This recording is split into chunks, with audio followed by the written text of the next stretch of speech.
Et quand la tristesse arrive, je sais tu es là, toujours près de moi. Bon samedi, c'est incroyable comment le temps passe vite. Je ne sais pas si c'est comme ça pour vous, mais je trouve que les semaines passent extrêmement vite. Et comme on le fait à tous les samedis depuis très longtemps, déjà on rejoint notre amie, notre petite sœur sourire, sœur Angèle.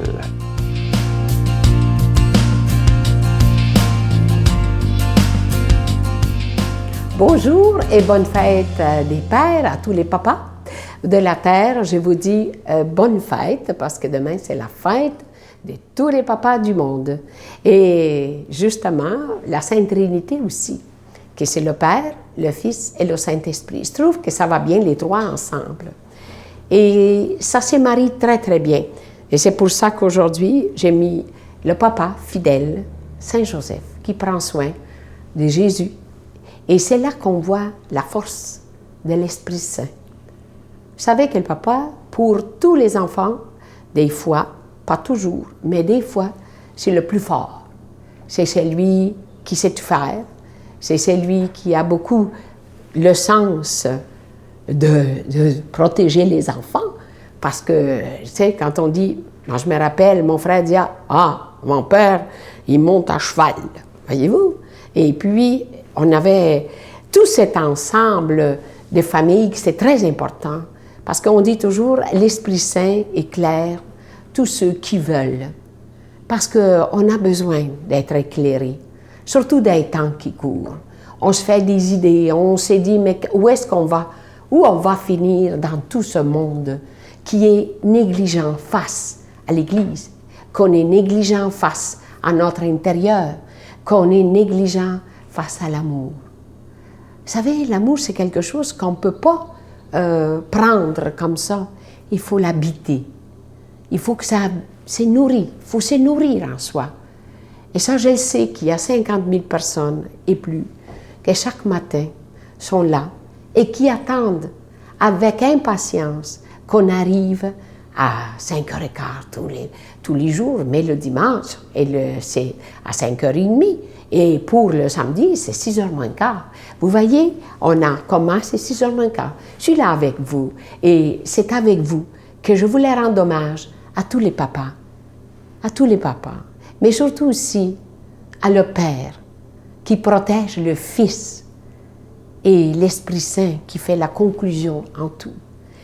Et quand on est dans la vie consacrée, on a encore beaucoup plus besoin de tout ça pour pouvoir affranchir, pour pouvoir grandir, pour pouvoir habiter cet intérieur que parfois on le néglige, comme je disais tantôt.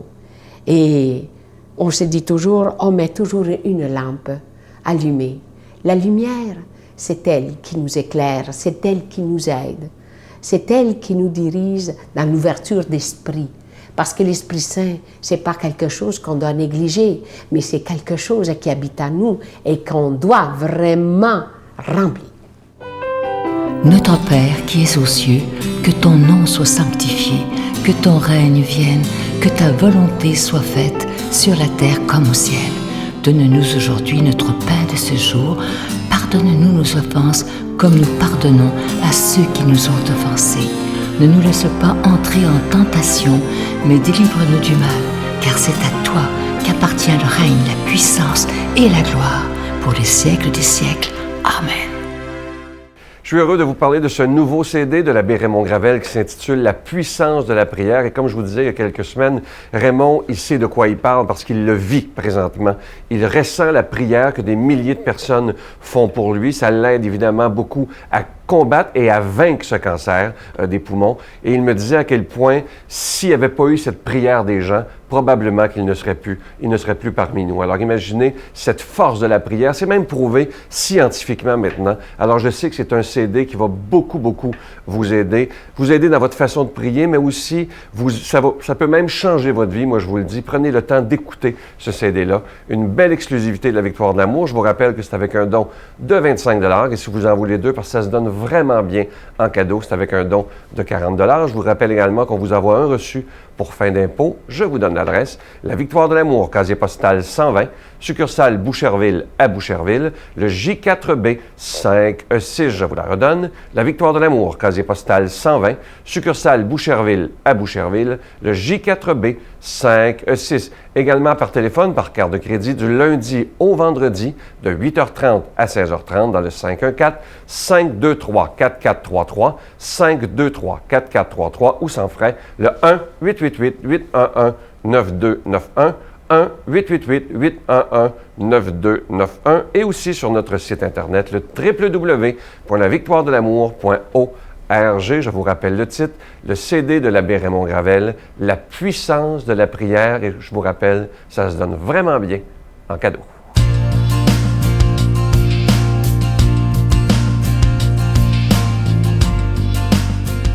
Mon Dieu, donnez-moi la sérénité d'accepter les choses que je ne peux changer, le courage de changer les choses que je peux et la sagesse d'en connaître la différence. Amen. Pour l'homélie d'aujourd'hui, on rejoint l'abbé Jean Chrysostome.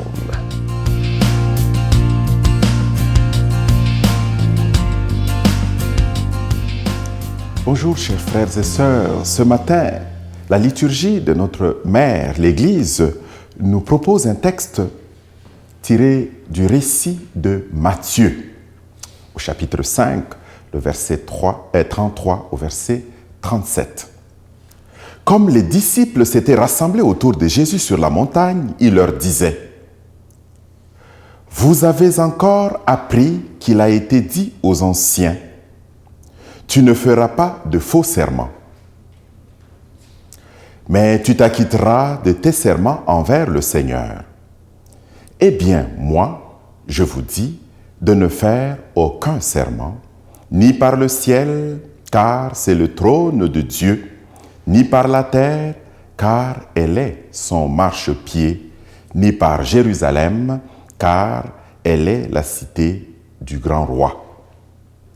Et tu ne jureras pas non plus sur ta tête, parce que tu ne peux pas rendre un seul de tes cheveux blancs ou noirs. Quand vous dites oui, que ce soit un oui. Quand vous dites non, que ce soit un non. Tout ce qui est en plus vient du mauvais. Voilà, chers frères et sœurs, un texte extraordinaire qui nous parle aujourd'hui de la fidélité dans nos engagements. Un texte qui nous parle de la vérité que nous avons à vivre, pas seulement à dire, mais à vivre. Je me souviens que lorsque j'étais jeune, j'ai rencontré souvent un adulte qui habitait dans notre quartier. Et cet adulte qui avait toujours, évidemment, une manière assez spéciale de vivre, c'est un adulte qui nous faisait asseoir, nous, les jeunes du quartier, et qui nous parlait, mais qui nous parlait vraiment, franchement, tel qu'il était devenu pour nous comme un modèle à suivre. Il nous donnait des leçons de vie sur tel sujet, sur tel autre sujet. Et on était là, on buvait quasiment ses propos. Cette personne-là était une personne vraiment authentique, qui parfois même nous disait : voici ce que moi je suis en train de faire et je vous inviterai à ne pas le faire. Ce n'est pas bon parce que ça fait ça, ce n'est pas bon pour votre santé. Et effectivement, nous avons grandi tel que on ne faisait pas ce qu'il faisait de mal, mais on était toujours tenté de faire ce qu'il faisait de bon parce qu'il nous parlait et on voyait qu'il le faisait avec franchise. Il disait des choses avec franchise. Son oui était un oui, son non était un non. Dans le texte de l'évangile d'aujourd'hui, Jésus nous le dit d'une façon assez majestueuse. Vous avez appris qu'il a été dit, et moi je vous dis. Et il va dire en conclusion que votre oui soit un oui, que votre non soit un non. En fait, il faut se rappeler d'une chose. Dans le temps de Jésus, les gens avaient l'habitude de faire des serments Et faire le serment, c'était un peu, surtout quand on faisait en même temps un mensonge, on disait un mensonge, faire un serment, jurer au nom de Dieu ou prendre Dieu à témoin, c'était prendre Dieu à témoin pour un mensonge. Et les gens ont pris l'habitude finalement de prendre non pas Dieu à témoin, mais prendre les choses qui entourent Dieu. On va dire par exemple le ciel, on va dire Jérusalem. Et de cette façon, on pouvait dire son mensonge et être quitte parce qu'on n'a pas pris vraiment Dieu à témoin. Et ça, c'était une manière un peu, je dirais, mi-chaude, mi-froide de se comporter dans la vie. Et Jésus a voulu mettre fin à cela. Il voudrait que les gens puissent être authentiques, transparents, vrais. Que tu sois dans l'erreur, mais entièrement vrai, comme David l'a fait dans son temps. David pouvait être vraiment dans l'erreur et se présenter à Dieu pour lui dire « Je suis dans l'erreur, mais je sais que c'est toi qui me rendras pur. C'est toi qui vas me corriger. » Et il demandait pardon parce qu'il se reconnaissait vraiment dans l'erreur. Lorsqu'on se reconnaît dans l'erreur, on va demander entièrement pardon. Mais lorsqu'on ne se reconnaît même pas être en erreur, on ne pourra pas demander pardon. Lorsqu'on cherche à voiler la vérité, à dire une partie de la vérité, on ne pourra pas entièrement demander pardon.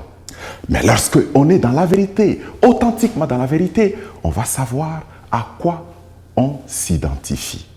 On s'identifie à Dieu et on restera avec ce Dieu. On lui demandera, on lui dira merci pour cette grâce extraordinaire qu'il nous donne. Durant cette journée où nous allons avoir, peut-être à travailler au jardin, en ce samedi, ou peut-être avoir un pique-nique, à sortir, à faire ci, peut-être que nous pourrions nous mettre devant le Seigneur en toute authenticité et nous mettre devant lui avec toute notre personne telle qu'elle est, vraie, entièrement vraie. De sorte que le Seigneur puisse accueillir ce que nous sommes comme une offrande qui lui est vraiment agréable. Nous pourrions de cette façon être un modèle pour les autres. Que le Seigneur puisse nous bénir durant cette journée, qu'il nous accompagne en tout ce que nous allons faire. Au nom du Père et du Fils et du Saint-Esprit. Amen. Je vous salue Marie, pleine de grâce. Le Seigneur est avec vous. Vous êtes bénie entre toutes les femmes, et Jésus, le fruit de vos entrailles, est béni. Sainte Marie, Mère de Dieu, priez pour nous pauvres pécheurs, maintenant et à l'heure de notre mort. Amen.